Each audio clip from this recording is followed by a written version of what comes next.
श्री शालिग्राम साक्षात सत्यनारायण भगवान हैं, नारायण स्वरूप हैं।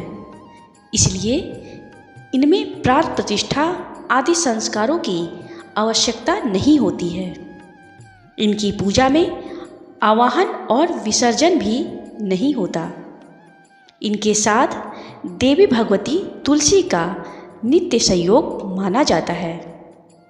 शयन के समय तुलसी पत्र को शालिग्राम शिला से हटाकर पार्श्व में रख दिया जाता है। जहाँ शालिग्राम शिला होती है वहाँ सभी तीर्थ और भुक्ति मुक्ति का वास होता है। शालिग्राम का चरणोदक सभी तीर्थों से पवित्र माना गया है। शालिग्राम की पूजा सम संख्या में अच्छी मानी जाती है, किंतु सम संख्या में 2 शालिग्रामों का निषेध है। विषम में 1 शालिग्राम की पूजा का विधान है। व्रत, दान, प्रतिष्ठा तथा श्राद्धादि कार्यों में शालिग्राम का सानिध्य विशेष फलप्रद होता है। स्त्री को शालिग्राम को स्पर्श नहीं करना चाहिए। सत्यनारायण पूजा अथवा शालिग्राम की नित्य पूजा में शालिग्राम की मूर्ति को किसी पवित्र पात्र में रखकर पुरुष सूक्त का पाठ करते हुए पंचामृत अथवा शुद्ध जल से अभिषेक कराने के बाद मूर्ति को शुद्ध वस्त्र से पोंछकर गंधयुक्त तुलसी दल के साथ किसी सिंहासन अथवा यथास्थान पात्र आदि में विराजमान करके पूजा प्रारंभ की जाती है। शालिग्राम की पूजन विधि: संध्यादि वंदनादि नित्य कृत्य संपन्न कर आचमन, पवित्री धारण, मार्जन, प्राणायाम तथा पूजन का संकल्प कर हाथ में पुष्प लेकर गणपति गौरी स्मरण पूर्वक भगवान शालिग्राम का इस प्रकार ध्यान करना चाहिए। भगवान के सामने पुष्प रख दे।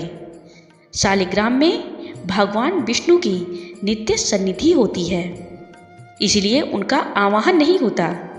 आवाहन के स्थान पर प्रार्थना पूर्वक पुष्प समर्पित करें। पुष्प चढ़ाएं। आसन के लिए पुष्प समर्पित करें। आचमनी से जल छोड़ें। अर्घ्य का जल छोड़ें। एक शुद्ध पात्र में कुंकुमादि से स्वस्तिक आदि बनाकर चंदन युक्त तुलसी दल के ऊपर भगवान को स्थापित कर जल से स्नान कराएं। दूध से स्नान कराएं, पुनः शुद्ध जल से स्नान कराएं। दधी से स्नान कराएं, शुद्ध जल से स्नान कराएं। घृत से स्नान कराकर शुद्ध जल से स्नान कराएं। शहद से स्नान करा के पुनः शुद्ध जल से स्नान कराएं।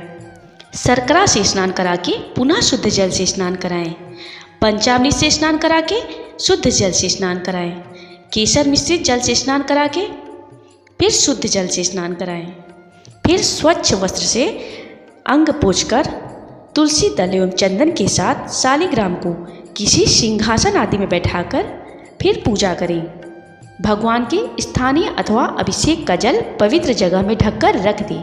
पूजन के अंत में चरणोदक के रूप में इसे ग्रहण करना चाहिए।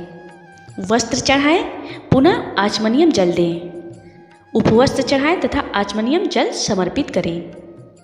यज्ञोपवीत अर्पण करें, पुनः आचमनियम जल समर्पित करें। चंदन चढ़ाएं। शालिग्राम पर अक्षत नहीं चढ़ाया जाता, अतः अक्षत के स्थान पर श्वेत तिल अर्पित करना चाहिए। श्वेत तिल चढ़ाएं। पुष्प और पुष्पमालाओं से अलंकृत करें। तुलसी दल तथा तुलसी मंजरी अर्पित करें। धूप अर्पित करें। अलंकृत करने के लिए आभूषण समर्पित करें।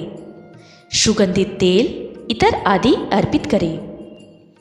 धूप आघ्रापित करें। घृत दीप दिखाएं तथा हाथ धो लें। भगवान के भोग के निमित्त सामने रखे नैवेद्य में तुलसी दल छोड़कर नैवेद्य निवेदित करें। आचमनियम जल तथा पानीय जल अर्पित करें। दोनों अनामिकाओं से चंदन छिड़कें। ऋतुफल समर्पित करें। इलायची, लौंग तथा पुंगी फल तांबूल अर्पित करें।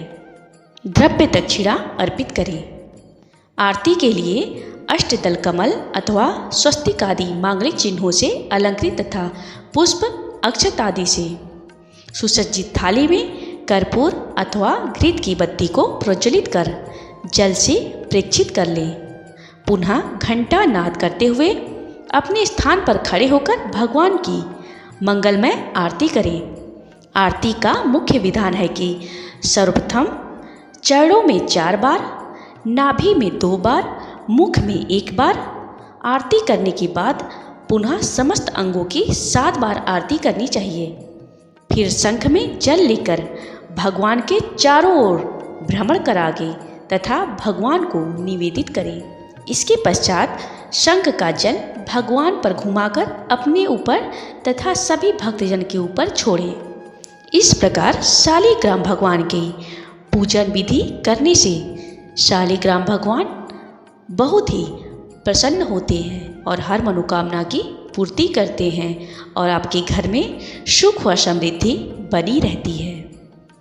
जय शालिग्राम भगवान, जय शालिग्राम भगवान।